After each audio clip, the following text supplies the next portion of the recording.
I'm Chris, And I'm Kylie. And this is Redefining Resilience, where we explore what it means to build a resilient lifestyle so you can thrive in any and every situation.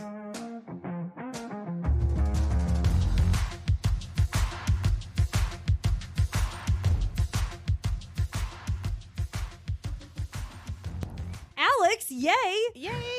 So excited you're here. I'm excited to be here. So instead of doing introductions for our guests, I much prefer you tell us about you because you're going to have all the best highlights. So I do know.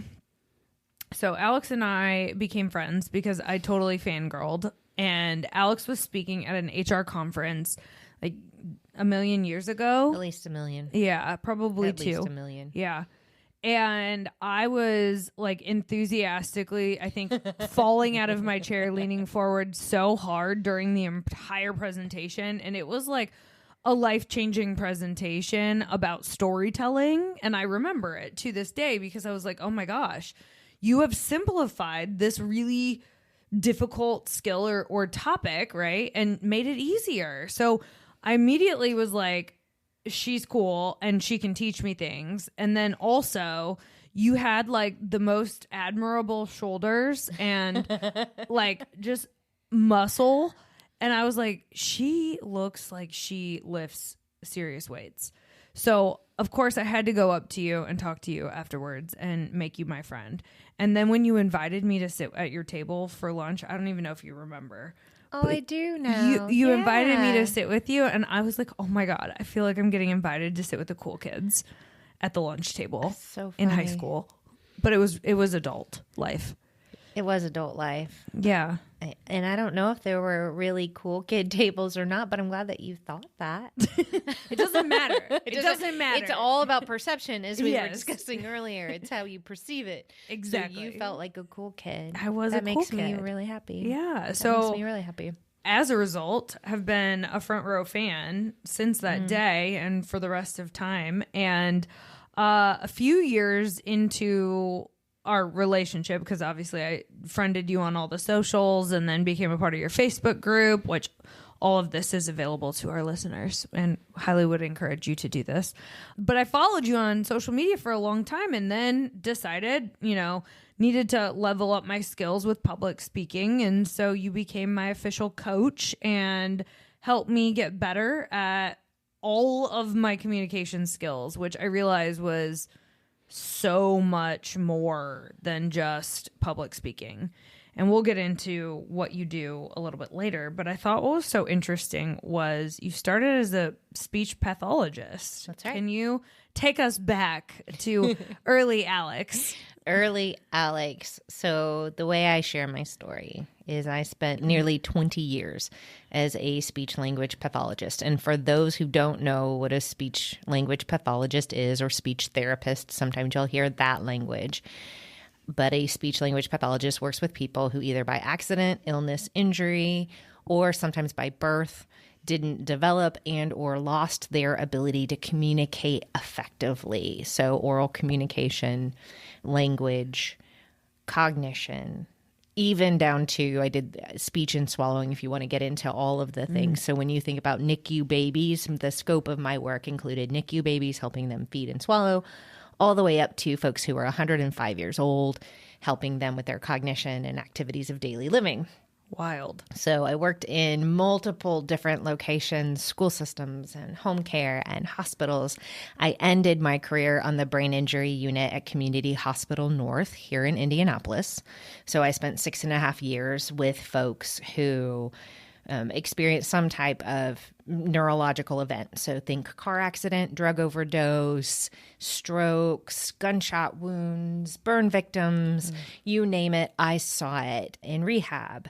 And I love that job. It was a tremendous job. And it's a very taxing job. It is, healthcare is an interesting place to be. And so I decided, a little bit on a whim, I tell people that I am the result of a Google search. So this career, I don't like to lie about it. I'm like, I don't want to make it anything more than it was. I was feeling tired and I was feeling burned out. And I was like, what else can I do? I have a master's degree. So I have not just 6 years of education, but a year of clinical fellowship on top of that. I had a lot writing on this, and I had always planned to stay in speech pathology, become brain injury certified, all these things. But I was tired. And so I did a Google search looking at what could you do with a degree in speech pathology. And I knew that companies like Google and Yahoo and some of these higher brands will hire speech pathologists to do accent reduction. Now, and I was like, well, I don't necessarily love that because I think accents are cool, but I can see the value in it because if we can neutralize speech, it makes people easier to understand. It helps businesses run effectively. So I'm Google searching, and what ended up happening was I found a firm in Carmel, Indiana, who was doing public speaking, executive presence, accent reduction, communication training. And she was a speech pathologist, and she happened to be hiring at that exact moment that I'm Googling this. So I threw my hat into the ring. I went through a couple of interviews, and I got the job. So I worked for her for a little over, right around 2 years before I launched, practically speaking. What made you launch your own business? Because, that's kind of scary. Well, it's very scary. No, the reason I launched a business was not because I had any concept of what launching a business meant. I had no business background. Again, I come from healthcare, so I had no business background, nor did I want a business. I was the most unlikely entrepreneur ever. I was not one of those people like, let's go. I had worked for this entrepreneur for 2 years, and it was not a great fit. We had very different methodologies and very different personalities. So I left. I'm working PRN or as needed at the hospital. And I had clients who approached me and said, Alex, I had one client in particular who he was just like, Alex, you have to do this. He took me out to lunch. He said, I think you'd be an amazing entrepreneur. And I'm like, I can't spell that. let alone be able to do that. I can't open a business. And he's like, listen, there's a book called Business Boutique by Christy Wright, and she's part of the Ramsey program. And he's like, just get that and just get started. I think you'll be fine. And I was like, dude, I'm under a non-compete. And you'll hear different things about non-competes, but they're don't worry about it. But I come from healthcare. You don't break rules. Yeah. So I had... Without dire consequence. Exactly. Literally, you can kill people. So I'm like, I can't. How am I going to do this? So I had this little business boutique book, and I'm thinking about it, and I'm journaling about it, but I'm like, I don't know. My therapist at the time invited me to come talk at her church and share part of my personal story. So I went and did that, and part of the story was I just quit my job. I'm working weekends at the hospital. I don't know what I'm doing. And I had a woman come up to me afterwards. And she said, I want to hire you. And I sort of giggled because I was like, no, I don't. I told you I did this. I'm not doing it now. She's like, I watched you on that stage and I want to do what you do. I want to hire you. So I went home and I told my husband, I was like, well, I think I'm going to try this business thing. And he's like, okay. And I opened up my $90 LLC. $90 is what it costs in Indiana. I got a $5 Fiverr business card, which looks like it was made by someone who loves Star Wars. And my husband was like, okay, we're going to give this 2 months because he's in healthcare. Neither one of us have any idea how long it takes to run a business. He's like, we'll give it 2 months, see how you do. And I launched Practically Speaking with that very first client, and then subsequently have hard scrabbled my way. That first year was really tough and really hard. I knew no one, and I'm under a non-compete. So I did not use any of my contacts. But I put myself on stages. I went and talked to people. I was like, here's the thing I'm doing. I can help you speak better. And so 7.5 years later, Practically Speaking, I would say a lot of people in Indianapolis knew who I am and what I do. I've been very successful. I've written 2 books. I've done a TEDx talk. I've traveled around the country speaking. I work with lots of different organizations and individuals on their, and not just on their public speaking, but on their communication in general. Because in my opinion, anytime you open your mouth, this is public speaking because someone else is hearing me. Right. So that's how Practically Speaking was born. That's so cool. That's really awesome. I like it when it's not the goal, but it turns into the goal. Yeah. That's awesome. When you trip and fall into entrepreneurship I or someone shoves you, thank you to those who pushed us into this profession because sometimes it just takes somebody else like seeing your potential to take the leap. Yeah. And I think that lady who hired you probably did you a massive favor. Well, she did a massive favor with a non-compete too. Yeah. She forced you to get on your grind. Yep. And Yeah. that's, it made you do it. Yeah. I think that's fantastic. Yeah. You didn't have any crutch of old relationships. I did not. No. And thanks to Brian Anderson, I'll shout out to Brian because he was the client who was just so encouraging, and so whatever saw the thing and has been, we still talk, we still connect, so it's been incredible. And and later down the road, like 4 years later, and that's what people don't realize with entrepreneurship either, is that you make these connections and they may not grow. It may not turn into something for years and years, but he hired me for a keynote, 4 years later. Yeah. And so I got to close out one of his big conferences, and that, what a turnaround moment that was, to have him in the audience and me on a stage and me be able to thank him in front of 400 people. That's so cool. And say, thank you for believing in me. Yeah. Right. But of seeing something. So that That's was really so awesome. cool. Yeah. Okay, so you wrote 2 books. I did. Tell us about the Minivan Mogul series. Yeah. So, and let me say 2 books. One is a book and one is a workbook, but they're both comprised of stories. So Minivan Mogul was really born out of a series of blogs that I had written during the very beginnings of Practically Speaking, most of which were lamenting the experience I was having or had as someone who made this transition into the business world, drove a minivan, and felt imposter syndrome and out of place like nobody else's business. So I would talk about how I just being pissed off that I went to a connection meeting and I'm trying to be all professional and have my stuff together, and I order a salad, and the connection meeting was a total flop, and I get into the van and I cry, and I'm like, I should have ordered the damn pizza. And now I'm just sad and hungry because I didn't even eat what I wanted. And I spent all this time driving here. Anybody who has driven back and forth, because this is pre-COVID. So understand that when I started, Zooming wasn't really, people didn't do a whole lot of that, at least in my world. So I would drive all over the place to meet people. And if it didn't go well, I would be sad. So I would write these stories mainly just for myself to help process, but then to also help other people. Say, if you're in this spot where you just don't feel like you have it put together, you're not alone. And so what I ultimately did, with some encouragement, because again, didn't really think about writing a book or having a book. I didn't set out to do that, but had a coach who said, you're a really good writer. Have you ever considered writing? And she's like, I think you already have enough stuff. You could just, tie it all together and make a book out of it. And that's what I did. I came up with the title Minivan Mogul because it was hilarious, because I was so far away from a mogul and I was driving a minivan that I was embarrassed about. And it's like trying to hide an elephant in a parking lot. You can't do that. Everybody's going to see it. At least that's how I felt, right? Most people actually don't care. That's the thing. They do not care. But I felt such embarrassment because here I am in the executive community and people are driving beautiful cars. And I'm like, here's me in the minivan.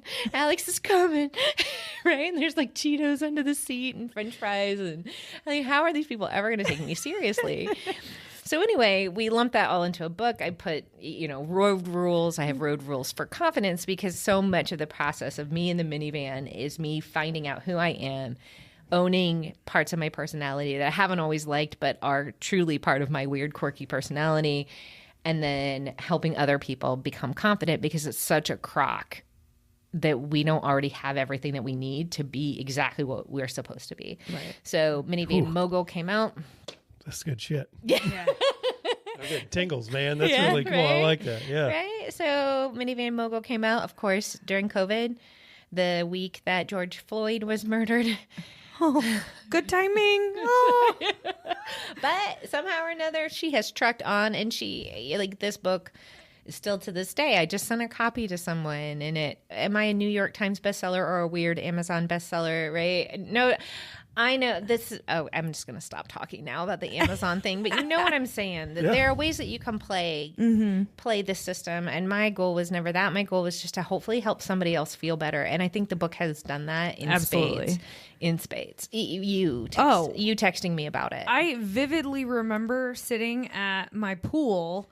I think it was like in the midst of all the COVID happenings, and I was reading the Minivan Mogul book, and it dawned on me, because when you think about communication and public speaking, most of the time it's a lack of confidence that gets in your way of delivering your best performance, right, on stage. And I had this like massive epiphany while reading your book that like I was born confident. Yeah. And slowly but surely through core memories, I just lost my confidence. Whether it's a boss that just gave me relentless amounts of negative feedback, which you were there for, or just like a kid being a kid and not realizing that you're not invincible, like me trying to fly. I can't fly, as it turns out, so I became less confident in my flying skills. I also had to learn the hard way that I'm not a mermaid, too. Yeah. Both incidents. Tough lessons. I wound up with stitches both times, so very hard lessons for me to learn. But slowly but surely, I just like lost a little sliver of confidence here and there. And before you know it, I have to be the one to put the confidence back in me. And that aha moment came to me while I was reading your book, and I just like felt like every word on every page was inside of my head already. Like all the things you're saying were like, oh my God, she thinks like I do. She thinks like I do. I'm not alone.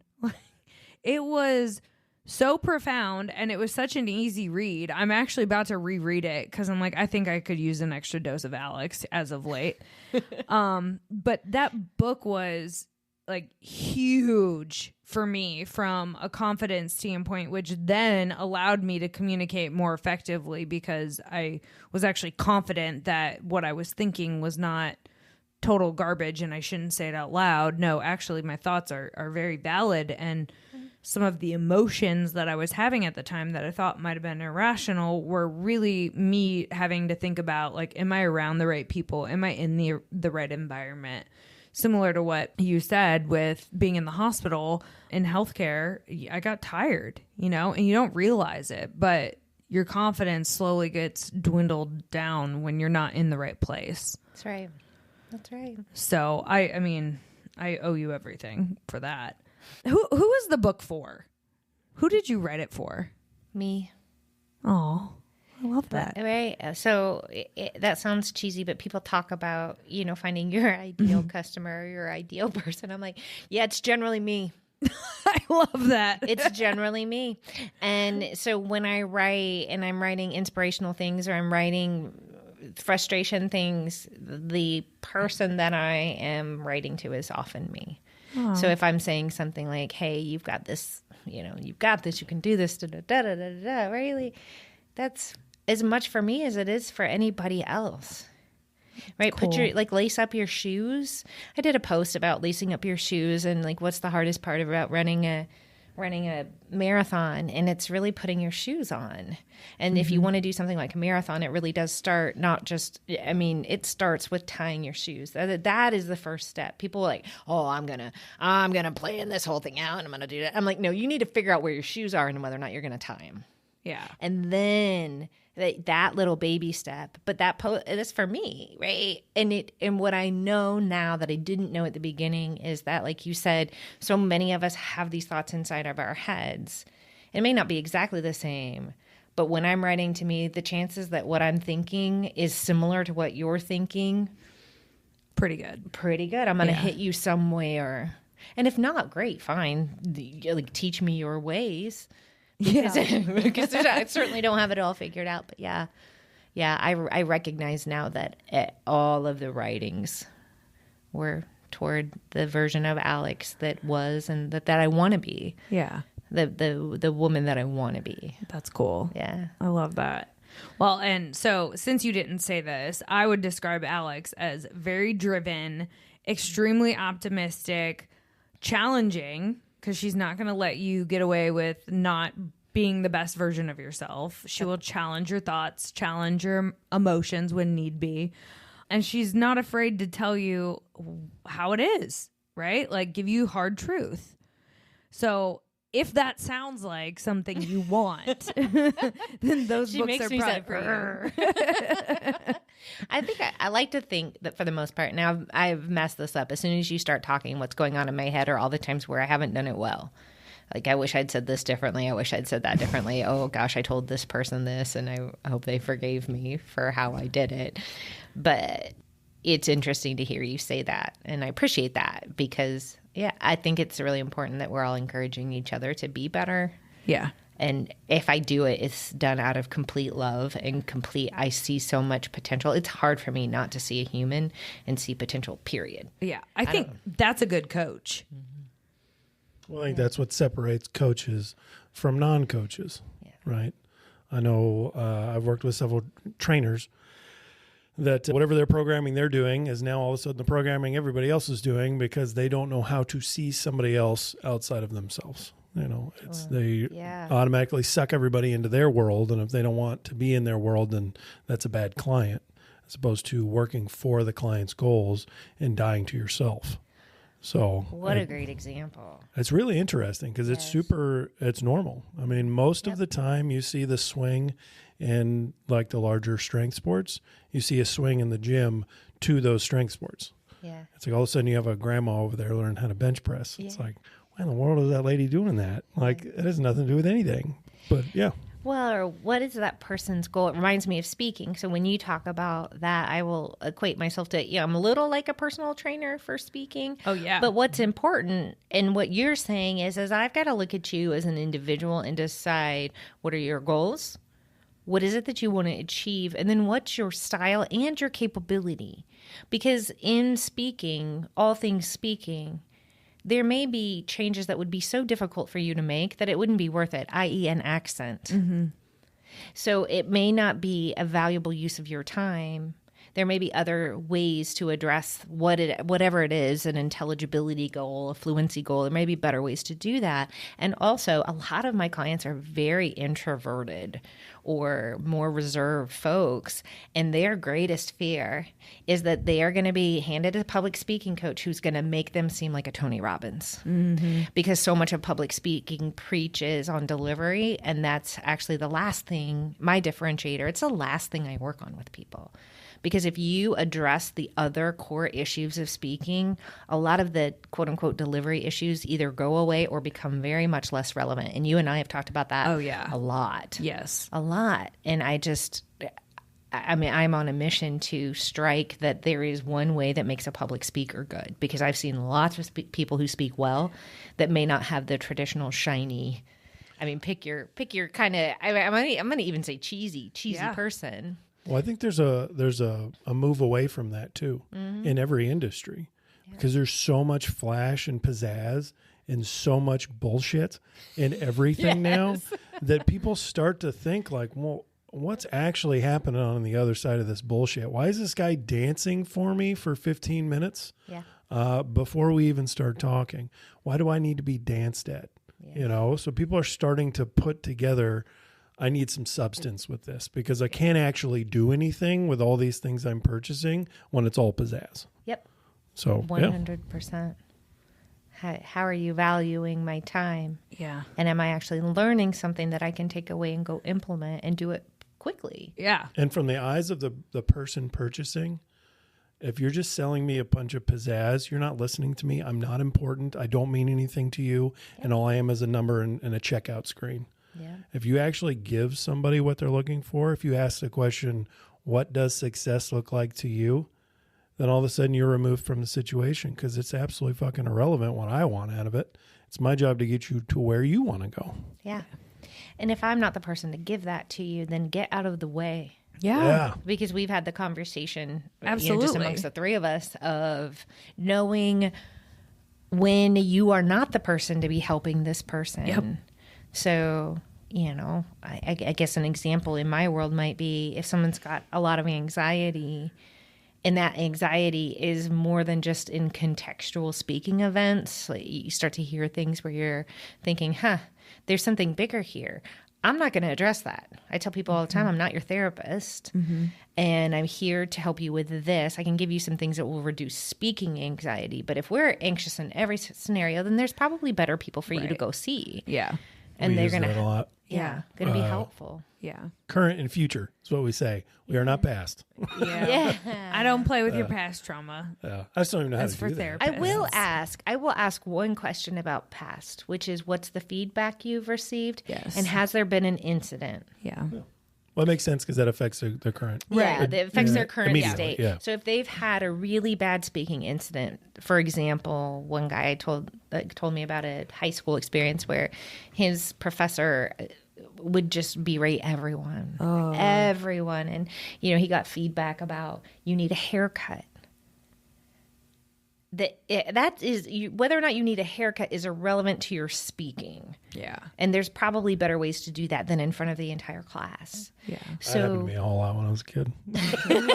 Sometimes you grow up very religious. Yes, So yeah. So, but I mean, that really left a mark on him. So then we have to, we talk about that. We talk about, all right, well, remember that we're now in a different context and things like that. But otherwise, I don't touch any of that. I can't. Yeah. Far above my pay grade. Same. It's far above my pay grade. I just don't even know how to unpack it. You're right. I equate it to walking somebody into a dark room and saying good luck and shutting the door.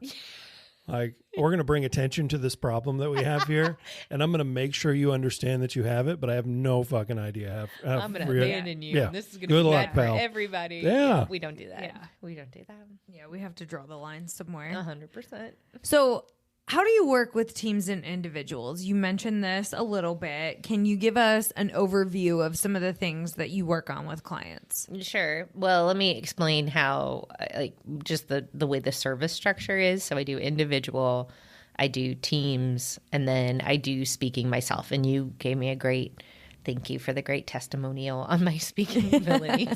Much appreciated. So when I'm working with teams specifically, it could be a couple of things. It could be that we are doing a highly structured how to communicate with confidence series. So we're looking at listening. We are looking at how do we become more assertive? How do we tell stories? How do we do presentations?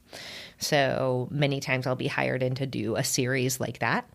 It could be with a team that they have to present frequently or even sometimes infrequently, but they have to present. So I may come in and do a couple workshop days where we really beef them up on their presentation skills. They get up, they deliver, they do all of the classic work that you think of with a presentation or public speaking coach. Mm-hmm. And then I have done work with teams where it'll be an executive team that's generally small, and we're working on some specific communication amongst that team. So what are the things?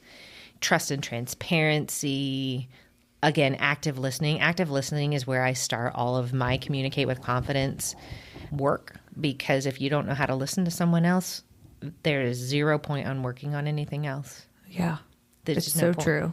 And I find, and you can tell me whether or not this is true, I feel like it gets put into a category, is that because I can hear you, we're listening, and it doesn't get the amount of intention and effort that is really needed to make meaningful and lasting change with listening.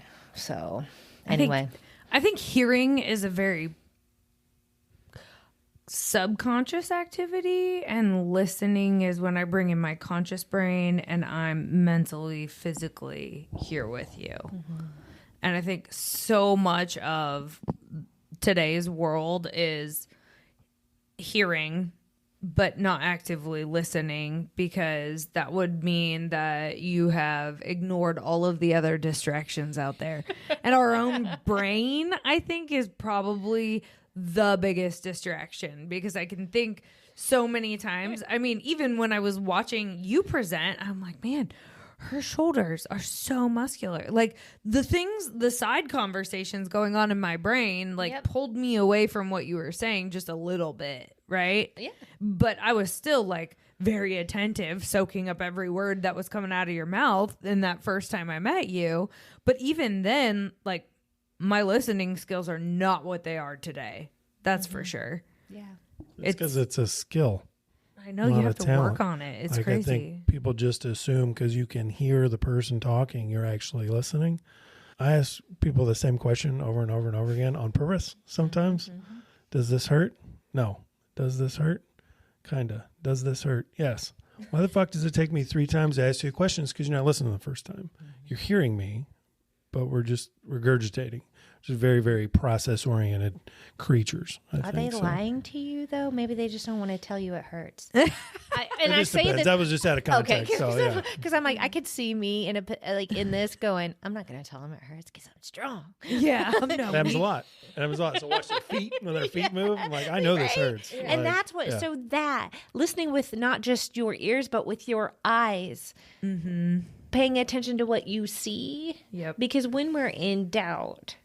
So I don't know if you know this or not, but when we're in doubt, we will gear ourselves towards the nonverbal language versus whatever's coming out of the person's mouth. So you're showing that when you keep asking the question because you're like, your toes are curled. I know you can't possibly be. Your body's telling me something then you're different than what your words are. Yes. Yeah. I like your shirt. I'm shaking my head no while I say I like Kylie's shirt, and she's gonna be like, you don't really like my shirt. We've all seen examples of that, right? Yeah. Oh yeah. So teaching teams that. So teaching them to pay attention not just to the words, but to the tone, to the body language, to gestures, to help you understand how someone might be feeling or thinking. So a lot of what we have to pay attention to, as we talked about earlier, is the subjective perception that people have, not quote unquote, logic, which is what we think we're all using, but we're not using logic. We're using emotion. Yeah. What are some of the common problems that you typically see? I mean, obviously not actively listening would be one I would probably put at the top of the list, right? Yep. So aside from that, what are some other really common communication challenges that you help to correct or that you see frequently? So you start with listening as being a big issue, and that leads to what I would consider to be a lot of the symptomy things that people want addressed. So they want conflict addressed. And many people are just avoiding conflict. They don't want to have the conversation. They don't know how to have the conversation. They're afraid of what to say. Their timing is poor. They've tried the conversation before and it's failed. Yeah. So that's a big piece of what I see. Accountability. So again, how do you have the conversations about accountability that don't sound like accusation? Especially accountability when perhaps we're on the same level. Yeah. We're not necessarily, we're peers and we are not, it's not direct reporting to a supervisor or vice versa. So I will see that scenario too, a direct report who's got to hold their supervisor accountable, that reversing. I see that pretty frequently. I will have people who want to talk about how to become more assertive. Meetings and meeting dynamics are a big part of my work. So how do you either taper the two? So I always say the general rule is in a group of 6, you're going to have 2 dominant speakers. You're going to have 2 very non-dominant speakers, and then the others are going to fall somewhere in between. So how do you start to shape and change those dynamics so the 2 over speakers don't control everything, and you also draw out the folks that are, either because they are processing, because they don't feel as confident, they need more time. How do you draw those people out and get them to have a conversation and collaborate? So that's another example of things that I see. And then always presentations. How do we handle our clients? Clarity and conciseness is a big concern for many people. The world is moving very fast. So how do we say things quickly, respectfully, and show that we've done our work? So I get a lot of requests for helping people to do that because I work with a lot of subject matter experts. So if you're a highly technical speaker and you're struggling to have people understand you, it's probably because you're highly technical, and we need to work on strategies for shortening up your language, simplifying your language. That's good. You also help people with executive presence. What is that exactly? How do we identify whether we have it or we don't have it? Sure. Well, and I like to say leadership presence versus executive presence, because not every executive I meet, I would say, is necessarily a leader.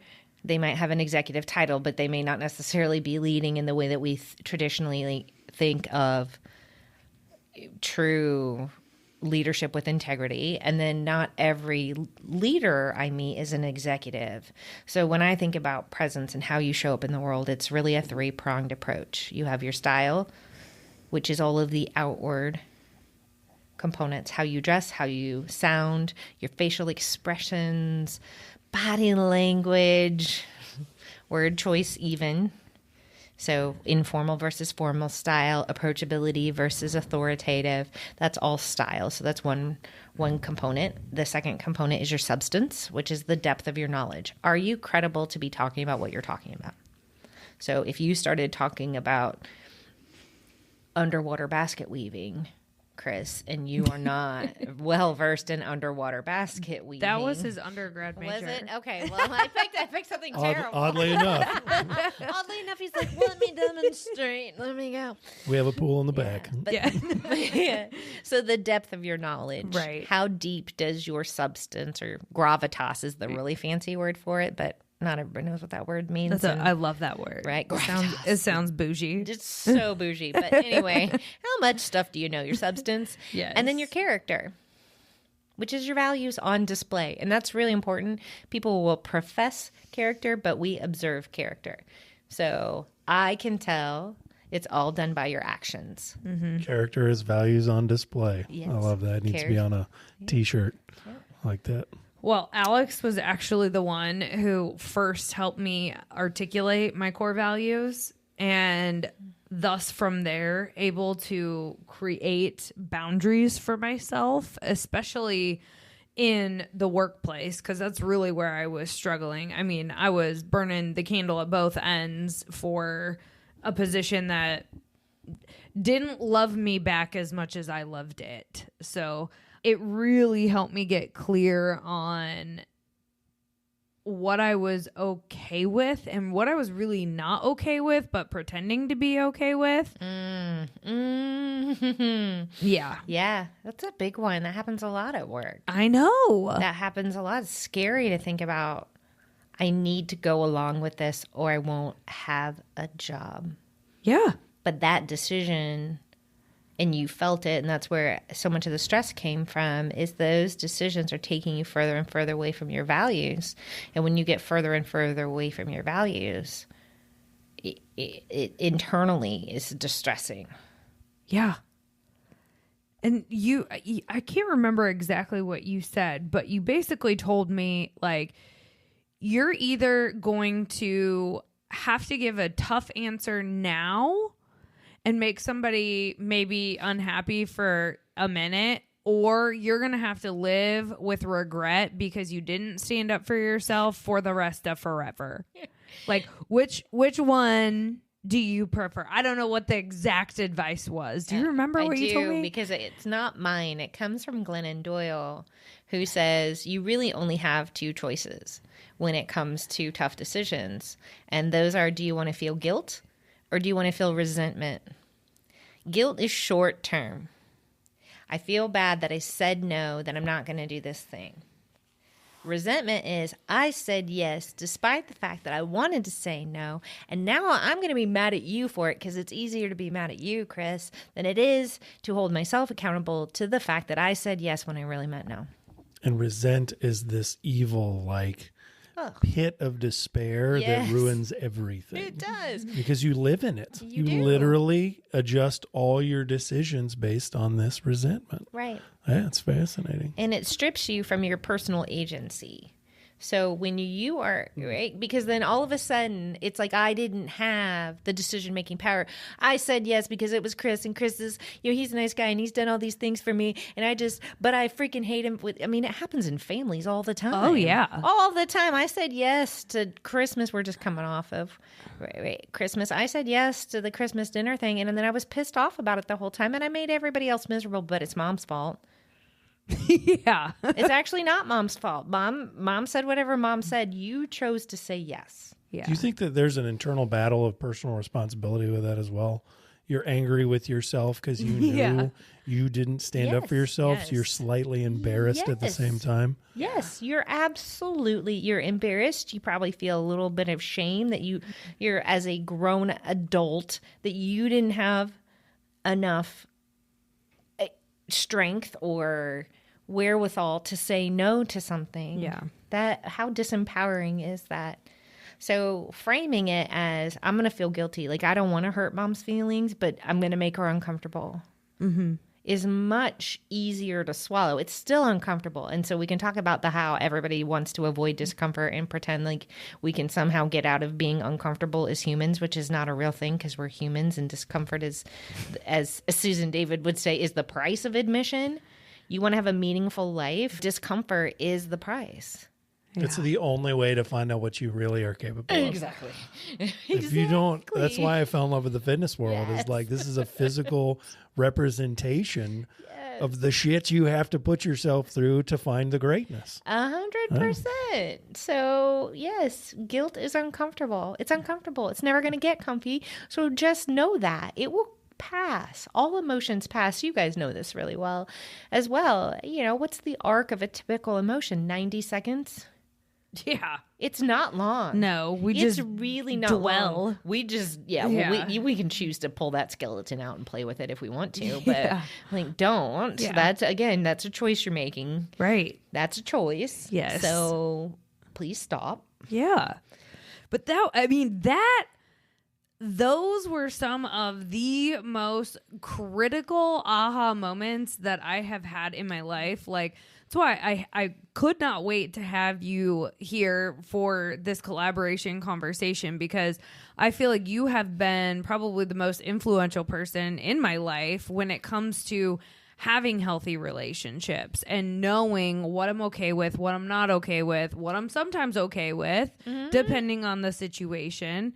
Right. And those truly are boundaries, but you helped me figure out what were my values, what were the things that, like, my buttons that get pushed. Like, now every time I call you and I'm like on the edge, right, where you're like having to reel me back in, it's usually because one of my core values buttons gets pressed. And then you're like, hey, your integrity button was hit, wasn't it? And your fun button was hit, wasn't it? Because you're not having fun anymore. When Kylie stops having fun, it's a problem. Yeah, we gotta spice things up or move along. But can we say something there? Because I also don't want to paint the picture that everything that you do is fun. Because it is a value that doesn't mean you get to exercise that value all the time. That there are still many things as an entrepreneur that you do that are what I consider to be the tooth flossing or the stretching. If we're using examples from the fitness, it's the nitty gritty little work that you have to do no matter what. So not all of it's fun, but because your fun button does get hit and. But I also have this achievement button. Yeah. Right? So that's where, if I'm not having fun, I point to, well, am I learning something or am I achieving something by doing this? Like, yes, I don't love tracking how much water I'm taking in, tracking my food, making sure I'm working out 3 times a week and walking daily. Like, I'm tracking all of that shit. Is that fun? Fuck no. It's not. But I know that this is what I have to do to achieve the goal that I want to achieve. And can I find ways to make it fun? Yes, I'm going to do my damnedest to try. Chris helps a lot with some of those health goals, but it's up to me, really. What are you doing with all of that intentional action? You're opening up the ability to exercise the fun domain. Yes. If you don't exercise yourself and your boundaries and push yourself and try to create a better human, Those things don't exist. You're forced into molds. You don't get to create them. You get to create what your life is through intentional action. Yeah. That's why that's why I fucking love tracking my calories. That's why I love going to the gym. It fucking hurts and it's boring. Red meat and rice every day is boring as fuck. Don't let him fool you. He does not have to track his food because he literally eats the exact same food day in and day out. But I know what it's, and it is boring. Right. Yes. But at the end of the day, that's a lot less boring than not being able to do the shit I want to do at the top end. Yeah. It's true. Well, delayed gratification as well, which I think many of us have gotten accustomed to getting instant gratification through phones and Starbucks and even our computers. I mean, I come from the generation where I still can hear the dial-up for Oh, yeah. computer. And now if we get a little bitty tiny delay, we're like, the world is ending. Right. So I think it's really healthy and really important to have some delayed gratification, to not get the thing immediately. It's so much more rewarding. It feels so much better, in my opinion. How we've talked about communication, we've talked about confidence. How do they correlate? The person that you talk to most, that you will ever talk to most, is yourself. So how are you talking to yourself? So if the running stream in your head is a constant barrage of complaint, negativity, self-deprecation, beating yourself up, not demonstrating compassion, constant comparison to other people, which is completely unfair and unreasonable because no one else is you, and you're not going to have a life that looks like somebody else's life. You can't, in my opinion, have confidence if your communication to yourself is just absolute crap. You can fake some amount of confidence. You can put on a show. But if you go home every night and you are beating yourself up, it's not real confidence. Real confidence is being okay with what has been and striving to be better the next time around. But yeah, when I think about confidence, I think about, most importantly, that what we say to ourselves matters most. Now, second to that is that we do become the voices in other people's heads. So what are you spreading around? So if you are constantly nitpicking, complaining, gossiping, talking negatively about the state of the world, pointing out. I just wrote a post on the word but and how anything that comes after a but is almost always deflating or dismissive. So you can sound very articulate and even like you're a happy person, but if it's followed with a but or a negative, that diminishes confidence. And I think it even erodes yours. Because you think about how much time are you spending finding what's wrong. And I know that we are biologically hardwired to find what's wrong. That this is part of our, millions of year old brain doing what it's trying to do to help us survive. But we are so much more advanced. We have conscious choice. And the more you practice something, we know we have neuroplasticity. So our brains will change. The more you look for what's positive or what's good, the more you're going to find that. So you have this ability to make a choice every single day to do something, right? To think and to communicate in a positive way that can really alter the trajectory of your life and someone else's. So yes, I could point out the 9,000 things that you didn't do well, but how much different would it be if I pointed out one thing and then gave you 8,000 compliments on what you did well? And maybe that's too much. Like there is a ratio of like, don't over compliment somebody, and everybody has their preferences. But man, if we find something good to say, think about it. What's the statistic? I don't have it in front of me. I think it's you could probably ask Yelp. Yeah, how many good versus bad reviews they get. Well, or I was thinking about Gallup and how many employees have received positive feedback within the last 2 weeks. Yeah, and it's a really small amount. Do you think some of that is bias though? Because if they're not thinking highly of themselves, maybe they received positive feedback but didn't absorb it. That's possible. I hadn't thought of it that way, but that's really interesting.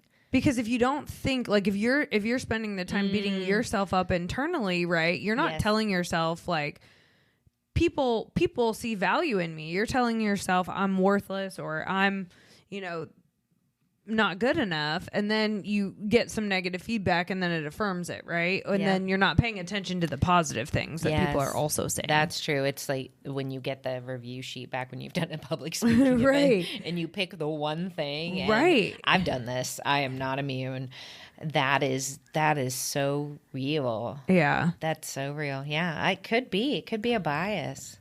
I mean, it would be interesting to know the different locations or places where the surveys are done. But, right.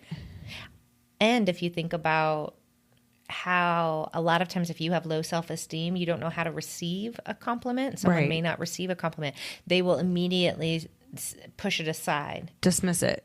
And you can mistake that for humility. But in some instances, I don't think that's humility at play. I think I don't know how to say thank you for a compliment. Yeah. Because if I give you a compliment and I say, gosh, Kylie, you look beautiful today, and the first thing you do is tear yourself apart, not only did you just negate my compliment, you're reinforcing that negative pattern in your own head that you're not even worthy of it. Yeah. Right. Ugh. Yeah. Yuck, don't do that. Yeah. Kylie, you look beautiful today. Thanks, Alex. So do you. Thank you. Chris, you do Chris, too. you look great. Thank you so much. So strong. Thank you. You're looking big today. Yeah. That's the equivalent. That's the equivalent? Yeah. Ooh, biceps. Yeah.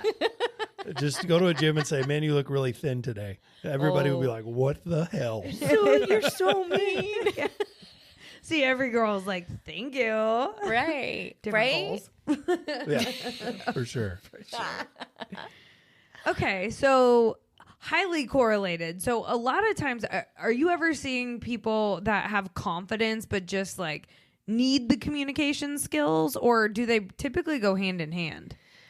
So I see people who are confident all the time. They're very confident in their work. They're confident in their jobs, but they feel like there are certain areas that they could do better. Okay. So I'm in the business of helping people be better. Like you can be confident and still need to work on giving feedback. Okay. You can be confident and still need to work on or want to work on improving a presentation. Now, if you're talking about overconfidence, that's a whole different subject. We probably don't have enough time. So how does all of this tie into collaboration? Because we're on the collaboration domain of resilience. Yep. We know, us in this room, right? And hopefully our listeners by now, we know that collaboration is hugely important to resilience. Having people around us, the right people around us, can help us advance despite adversity, which is our definition of resilience. And having those strong supportive relationships requires communication for sure. I don't know how confidence plays a role in our relationships with others, but maybe you could speak on that. Like, how does all of this tie together? Because communication, confidence, collaboration, you're kind of doing a happy mix of all of it with your work. Well, you obviously, I mean, it seems like a no-brainer. You can't effectively collaborate unless you're communicating with your peers, the people that you're working with. So communication is the foundation. That's what I would say. So if you looked at collaboration and confidence and you wanted to put them in some type of hierarchy, communication is the foundation of everything we do. Mm-hmm. There is not an aspect of your work or your life that doesn't require it. It is also not something that you can ever master 100%. So you're always working on it.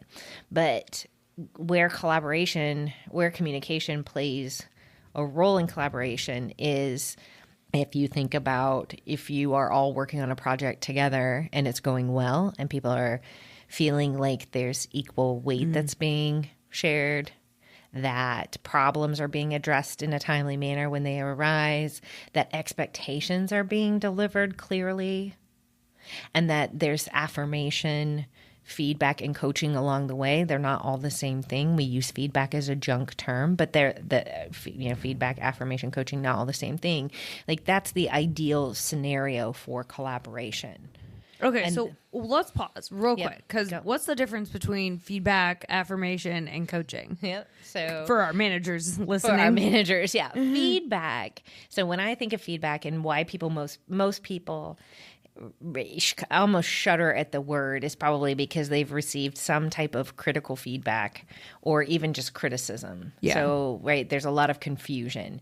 So feedback is, in the way I define it, is here's the thing that needs to not happen again, or is a big red warning flag that this is not going to be okay. So that's feedback. We reserve that word for the things that we really need to change. Like, so for example, if I am working with Chris and I am trying to deadlift and I'm really rounding my back and I'm not using my legs, and he just looks at me and says, you cannot round your shoulders. Because if you round your shoulders, you're going to injure your back. That's feedback. It's a warning sign. Yeah. Coaching is, hey, Alex, when you get on this bar, we're going to pull our shoulders back. You will be able to lift this bar better if you pull your shoulders back before you try to pick up the bar. Now, you can totally tell me that I'm wrong as I'm trying to, I just realized. No, it's a great example. Great example. Because I'm like, here I am being Coach Alex, who has just enough CrossFit experience to be dangerous. But so coaching is I'm going to tell you what position to be in. I'm going to tell you what's going to make you better at this. So, for example, if I'm coaching someone on a presentation, I'm going to be like, here's some coaching. If you add a story right here, this is going to make that presentation better. It's a different set of framing. So feedback, critical. Gotta tell you the thing that's like, you cannot say whatever phrase you're about to say in front of that audience. Don't do that. And it's going to be quick and it's going to be immediate, because we can't make that mistake again. Okay. We can't say kind of $1 million in front of a client is another great example. I'm going to give you that feedback immediately. I'm going to do it right after the client meeting. I'm going to say, hey, I heard you say kind of. Don't say kind of. It is $1 million or it's not. So it's delivered as emotionless as possible. It is as specific as possible. So you note that I gave very specific information. I didn't say something like, well, I just feel like you didn't get in the right position for that deadlift. No, it's yes or no. Yeah, black or white. exactly. Yep. Yeah. Like, what am I supposed to do with that? So many people get feedback like that, or they'll get feedback, you seem like you're not very confident. Cool. What am I supposed to do with that? Exactly. So feedback, critical, coaching, what's going to make you better, which most people really want that. Yeah. I want my boss, I want my coworkers, I want my colleagues to tell me what I can do to be better. When I'm lifting with you, Chris, I want you to tell me what I can do to be better. And then affirmation is what many people love, which is good job. This is what I liked that you did. I really liked it when we did this workout, Chris, and you were cheering me on when I thought I was going to cry. Kylie, I really liked it when you told this story, or when you used a funny meme in your presentation. I really liked it when you asked the question of the audience and everybody got involved. That's affirmation, and that feels good. Both of you are just smiling as I'm saying it, and it's funny how those compliments, those little things, Even though they're not real.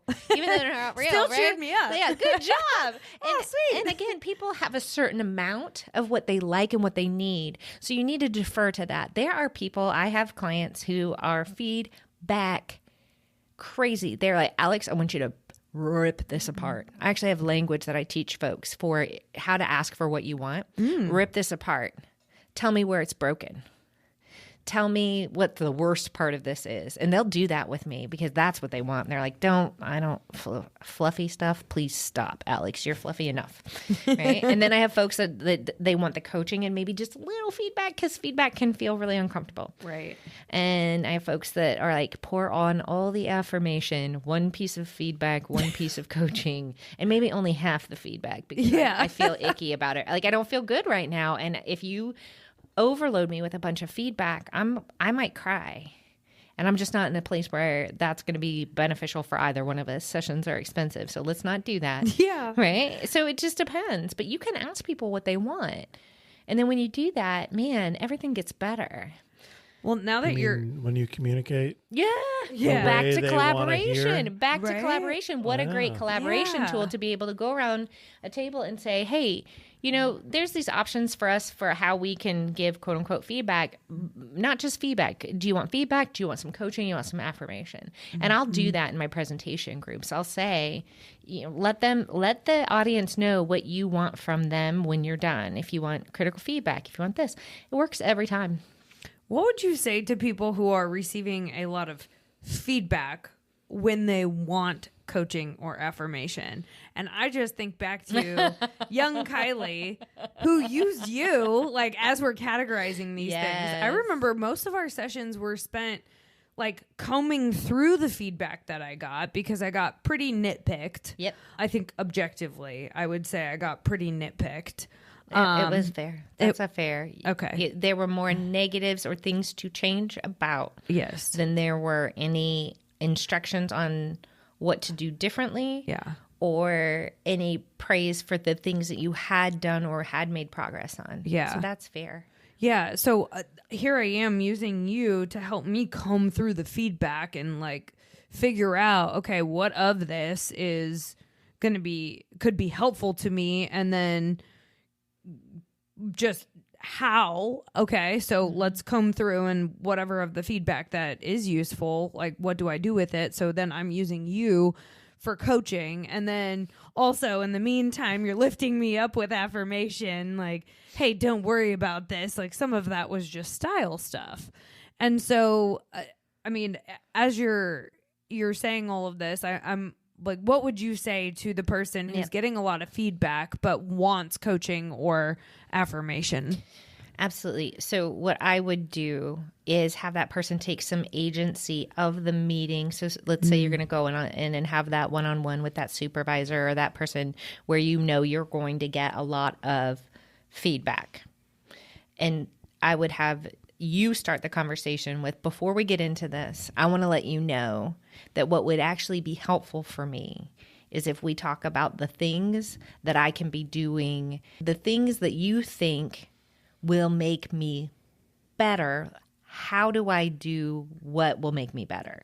So let me rephrase that. So if we think about... You can use the feedback that I've gotten in the past if you remember some of it. Yeah. So saying it, it's not helpful to hear that my earrings are too big. What would be helpful is to know what the expectations are for the look that you are wanting me to present in front of a client, and help me understand why. Mm-hmm. So it goes from an insult to you can actually do something with this information. Yes, I can do something with it if I choose to. Yeah. Now, I think in your instance, it's a little particular only because there were some style changes that you were not willing to make in order to keep the position. Right. That was not going to be, there were too many incongruent values. There were too many incongruent styles. It just wasn't a good fit. But if you have a supervisor who you feel like you have a good enough relationship with to say, hey, I would really like to frame this conversation on the activities that will make me better. So if it would make me better to send you an email update at the end of the day, that's really helpful for me to know. If it's going to make our relationship better for me to call you once a week, that's really important for me to know. If it's better that I do X, that's easier for me to adjust with rather than just the litany of everything that I've done wrong. Because most people don't want that list. There are some, but that can be really heavy and hard when you already feel like you are doing a good job. You're already working at your capacity. Right. Well, it'll take the wind out of your sails. Yeah. All you're doing is being told what you suck at. Yeah. I had a boss call me an adolescent monkey one time. And I just shut down. I'm like, I'm done with all this. I'm leaving now. This is all I needed to hear. And it was just a constant. I couldn't sit in the chair the right way. I couldn't tie my tie the right way. I couldn't present myself to a client the right way. I just sucked at everything. He would take my emails and highlight things and bring them to me. And I'm like, this just sucks. It's like, I clearly am awful. We have the best year we've ever had in this location ever. Yeah. And I suck. It's like, well, this stinks.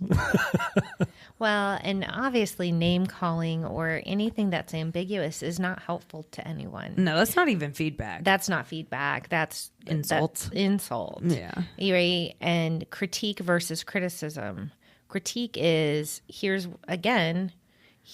where I see an error, or here is where I see something that is not going to paint you in the light that you want to be painted in, versus, my God, can't you spell? Yeah. Not helpful. No. Hey, I noticed that there's some spelling errors in your email. A couple of things that will help. Grammarly. Wait, right now we have all the tools. Right. We didn't always have those tools, but if you saw those things, how could you actually help? What's going to be helpful to that person versus what's just going to be hurtful, or there's a mentality of, I will break you down in order to build you up. And that might work for some. Like the military. Yeah, it's like the military. Yeah. But I look at most of us, I'm like, we're not Navy SEALs. No. If that's where we wanted to be, we'd probably be there. And so is there a better way for us to communicate? And on the flip side of that, if you're not getting that sort of communication for someone, you may have to coach them up, because so many people end up in management positions and they have received no training. They do not know, and they are doing exactly what was done to them because that's the model that they got. So they're going to do that and hope it works. So you can, and again, this is a very mature way of thinking about a conversation, is just go to that person and say, hey, here's what would help me today. Here are the things that I need. I need to hear this. I need to hear this. I need to hear this. And then you've actually done some thinking for them, which can be really helpful if you're working with another open-minded adult individual. Yeah. I think this gives good context to the people that get nothing but negative feedback, nothing but nitpicking, that you don't have to subject yourself to that. No. Like, now you can see the difference between productive feedback and probably a situation you don't need to be in anymore. There's misalignment with what you're doing, how you act, who you are as a person, your core values, and the company's. So. Yeah. It should be as close to a 50-50 exchange as you can make, right? Your supervisor doesn't have all the answers. You don't have all the answers. How do we come together and collaborate and get work done together? Yes, your supervisor has certain decision-making power that you won't have. They have some privileges that you don't have, but that doesn't mean you can't come to them with a mature and focused attitude. Right. And my bet is, if they are a mature and focused person, they'll be thrilled. Yeah. They'll be thrilled that that's how you approached it. Yeah. So, Absolutely. What would you say to the people who struggle with collaboration, or would identify as maybe more introverted and get exhausted when they have to people? a couple of things. Again, this is heavily context dependent. So people run on a scale of how much peopling brings them energy and how much doesn't. But if you are a person who, let's say, is more introverted, needs more time to process, is not the person to speak up in the meeting, there's a couple of things that I really recommend. Is number one, you have to recognize that your voice is important, and that it's not too late, even if you didn't say the thing at the point when you thought you needed to say the thing.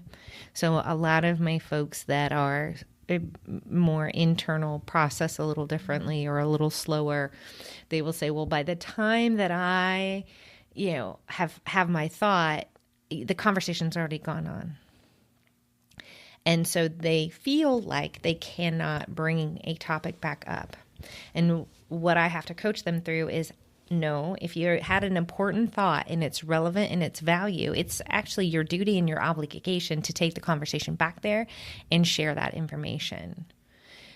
And that's okay. Yes, you might make some other people uncomfortable by doing so.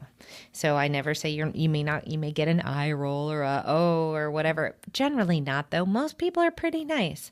And it's very normal in a conversation to do what we call, and I'm going to use a super jargony term here, but to circle back to something. It's okay to go back. We're human. We forget things. We think of thoughts later. We find holes and gaps later. That's actually normal. Yeah. So if you are a person who does that and you're holding back because you are more introverted, please stop. because we need those thoughts at a table. Just because there are other bigger, louder voices does not negate your voice. So please make sure that you know that it is okay, it's acceptable, and that people will adjust to you speaking up and contributing. The other thing that you can do if you are a person who struggles to people, and you're in, I'm using meetings to keep it kind of work context, is that if you are not as likely to chime in, is go to the moderator of the meeting and ask them to call on you. It's the easiest trick, like easiest thing to do, because then you've alerted the moderator that you might have something to say and that, hey, I just want to make sure I get to say it. And sometimes there's other voices that are louder in the room, so could you help me out? And that's really all you have to say. And if they're a good moderator, a good collaborator, they're going to do that. And they're going to make sure. And then they'll probably pop into the awareness of, oh, I should probably do this with everybody, because every voice at the table needs to be heard. So if you have a great moderator in a collaboration situation, that'll help. But definitely have them call on you. And then the other thing is to, obviously manage your energy. So if you know you can only handle so much, make sure you're scheduling your peopling time accordingly. But also, that's good advice. That's great advice. Yeah. And also know that the more you do something, so sometimes I see folks that will avoid, they'll say, well, I'm an introvert, and they'll just avoid and avoid and avoid and avoid.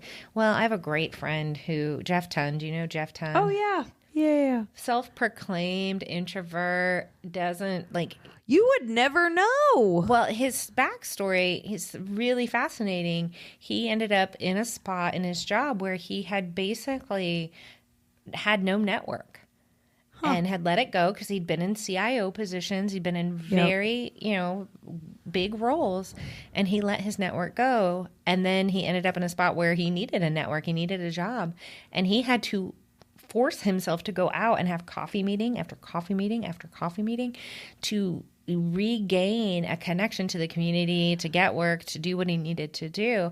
And now he says, even though I'm introverted, I tell everyone and preach, go have the coffee meetings, go keep talking to people. You may not love it, but you're going to need it at some point. And so I think there is, again, this space of pick something that's manageable for you and make sure you're continuously connecting with people because it will be good for you and for the other people. You have something really important to share. So there's a little bit of mission in it that I think is really important for folks to know, that it's important for you to get out there and talk with other people. So even though you may not just thrive on it and want to bounce off the walls, you can probably do some of it, and a little bit goes a long way. Well, and what a great example of a way in which collaboration can be used as a resilience tool. Like a time in his life where he could have been down in the dumps because he doesn't have his next big career move lined up. Because I know when I was job seeking and fun employed, as I like to call it, fun employed, it was nerve wracking. Yeah. Like you got bills, you got real life coming at you fast. And so the fact that he was able to leverage his collaboration skills during that process, I mean, it speaks to the fact that he was able to overcome that challenge probably quickly, because I've met with Jeff a few times and he's very impressive and a great and you networker. Would never know that he considers himself to be an introvert. His energy is sky high. I know. You should probably ask him if you're listening to this. Go ask Jeff for coffee. I know. Yeah, he'll thank us later. Me for that. But I think that's some solid advice, because those relationships really are helpful and meaningful in the right circumstances. And you never know when those circumstances are going to come. 100%. 100%. So what do you think, as this noisy world evolves and AI is becoming more and more of a thing, what do you think leaders are going to need in order to be really effective in their organizations as our world is rapidly changing? And I don't have an answer for this, so I just was curious to know your thoughts, because you work with a lot of leaders. Well, I don't have all the answers, but I have an idea, which is compassion. And so I don't know if you know the classic thought around compassion, but I describe it as compassion is empathy plus I'm willing to help. So empathy says, I feel with you. Like, wow, I feel with you, man. That's really rough. And, sorry you tore your hamstring. That's got to hurt. And then compassion would say, hey, I feel with you. I'm sorry you tore your hamstring, and let me bring you dinner tonight. So I feel your feelings, and I'm going to help you work through them. Yeah, I'm going to help actually you. do something. I'm going to actually do something, which I think from a leadership perspective is really important. So if I'm looking at an employee and I say, I feel with you about your, work from home situation, here's what I can do to help. I maybe can't give you everything, but I can do this to help. And that help might be, I'm going to help you find a different job. I think that's that skill alone of recognizing when a relationship or a collaboration is done. Yeah. And being able to walk away is huge. So I think the human skills, compassion, empathy, communication, listening, they're all tied together. But that's in the midst of everything that's going on, it will be those people who can do that will rise. And technology is going to do what it's going to do, but these things will be I see it now, their communication skills are highly sought after skills. And so as a leader, the more you can hone that, the more you can understand that the world is increasingly complex and no one has all the answers. That very humble leadership that says, I have a lot of information and I'm driving the bus, but I don't necessarily have all the answers. I don't know what's going to happen in the next town when we get there. I don't know if the restaurant that we planned to go to is going to still be open, but I'm going to drive us there, and then I'm going to be as compassionate and kind along the way as I can. How do you demonstrate empathy while also maintaining accountability?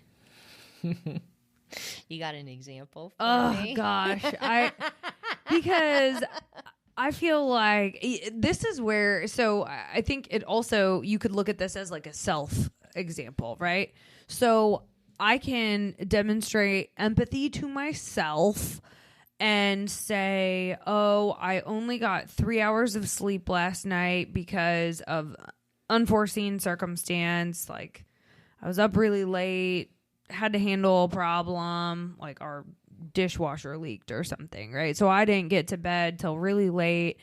And so I decided to sleep in and show myself compassion and not go to my morning workout versus like, okay, I'm going to stay accountable to my morning workout that I promised myself I was going to do, despite whether or not I had to stay up really late handling that thing. I think this is one where I've always struggled with this concept because people will call it empathy or grace, whatever the word is, or compassion, right? But I also have this, like, it's like the angel and the devil on my shoulder. Like, one of them is saying, but you can't make excuses if you want to hit your goals. And the other one is saying, well, like, show yourself some grace. Man, if we had the answer to this, we would be bajillionaires. I know, right? Wouldn't we? We would make all the money. What would you say to somebody, though? Because I have a phrase that I use with a lot of people, but no one's coming to save you. No, you can't apply more grace to your situation than the world's going to apply to you. Because then you live outside of the world. Yeah. It doesn't happen. Diabetes doesn't give a fuck if you wanted more chocolate. It's true. It doesn't care. You can't apply grace in that situation. Just like you can't skip your morning workouts and then live a healthy, happy life. It's just part of the fucking cost of being alive. You know? There's only so much applicable Navy grace. SEAL version. There would be no grace given. There's just so much applicable grace you can have. I 100% agree. If you sleep, stay up till 3, don't go to the workout. There's actually more detrimental than it is beneficial. But you just can't play that game all the time. I think that's where I fall on this spectrum is, what are the expectations? So if I took it back to a work context and I said, what are the expectations? And the expectations are that you're going to be at work about 98% of the time, and 2% of the time you might have the dishwasher that fails and you've got to stay home and do whatever, or you have the sick kid. So I think having clear expectations is the first step to accountability. I'll give you an example from my own, right? So my goal this year is to work out 5 times a week. I get 2 rest days. And so that is my accountability measure. If I go beyond, 2 rest days and I do that significantly over time, do I expect that it'll happen this year? It probably will.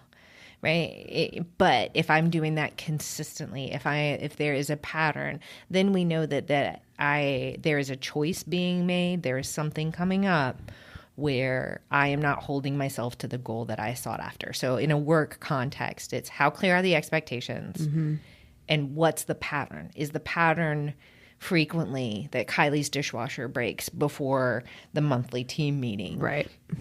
Or the scary sales call. So you start to look at those scenarios and say, all right.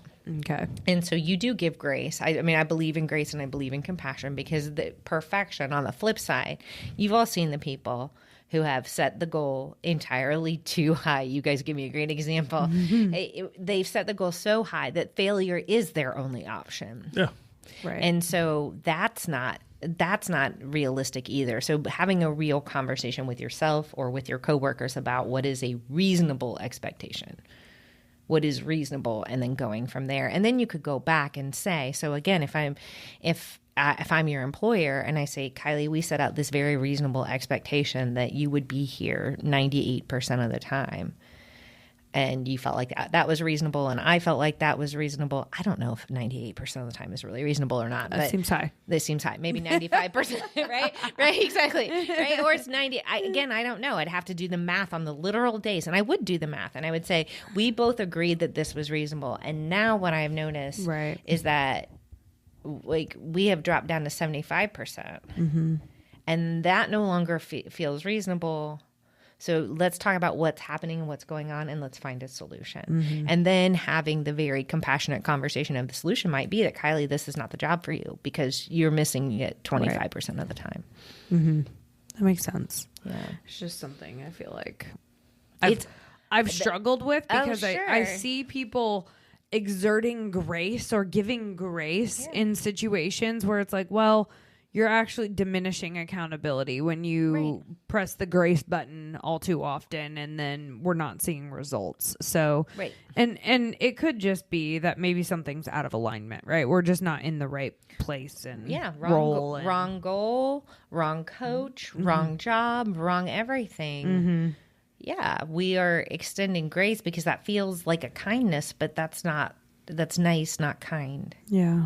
It's not kind. And the kind thing would be, hey, you've missed 50% of your workout sessions with me, Alex, and now I'm going to do the kind thing and let you go because I'm tired of having this. I'm going to fire you as a client, and I'm tired of having this on the calendar, and you not like I don't want you to not have results. You're a reflection of me as a coach. I'm going to let you go. Yeah, makes sense. Yeah.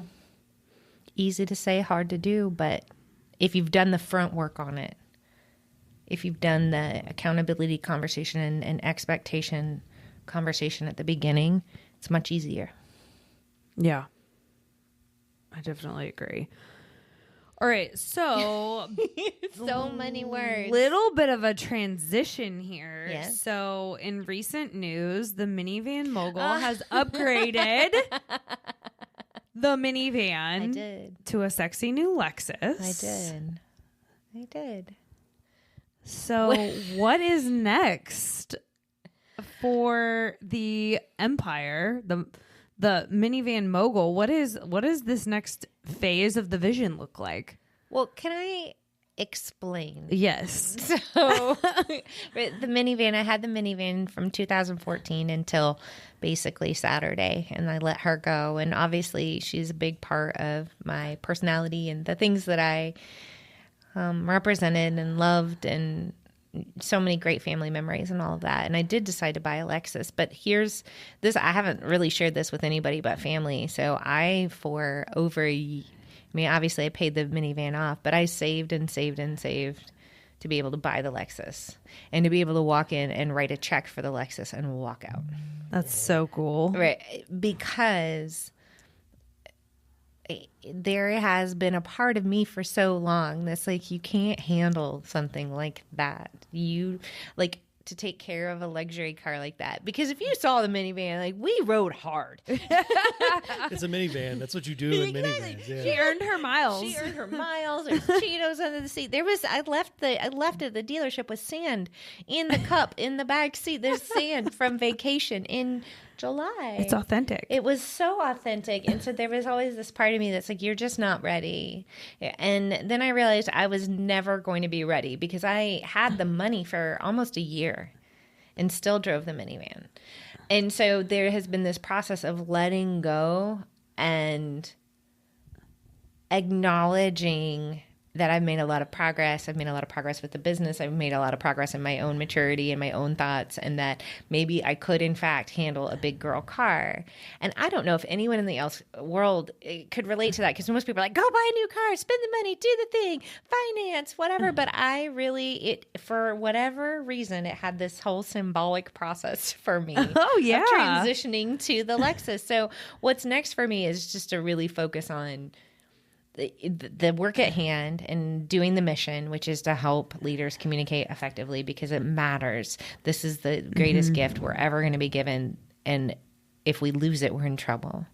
Yeah. If we lose this gift, we are in so much trouble. And this is how we heal. This is how we fix things. This is how we collaborate. This is how we build our own resilience. So communication, that mission is what I will continue to push forward. I hope to write this year. I'm not sure what I'm going to write or how I'm going to write. It probably won't be like the Lexus book or anything. It'll probably be a different version of Alex that comes out. Because I've changed a lot since Minivan Mogul. I've changed a lot.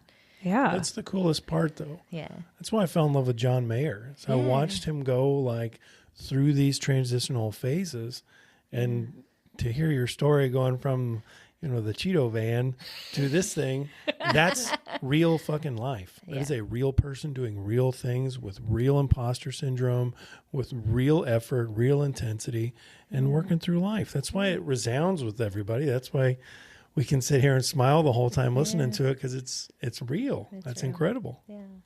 I think one of the coolest parts about you is that you are willing to be yourself and be vulnerable and show people that you can still be strong and vulnerable at the same time.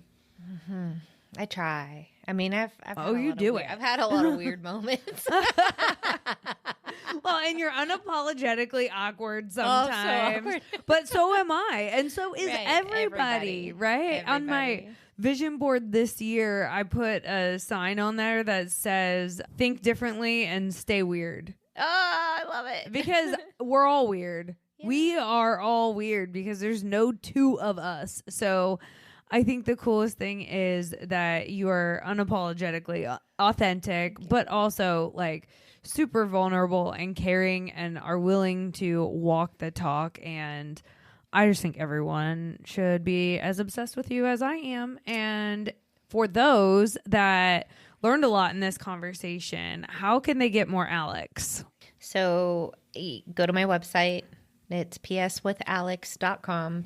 Sign up for my weekly newsletter. It's such a good newsletter. That is where you get the most information. You can find me on Facebook, although I do think part of Minivan, like it's the Minivan Mogul Facebook group. I think it's going to go away. Oh, no. I don't know. Or change. I don't know. I haven't decided yet. Oh my gosh. Don't panic, people. This is all new.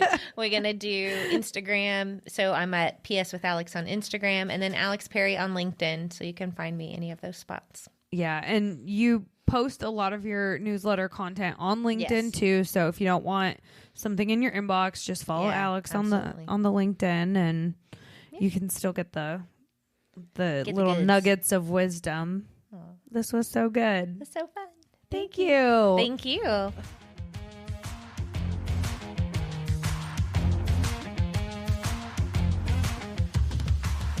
Thanks for listening to Redefining Resilience.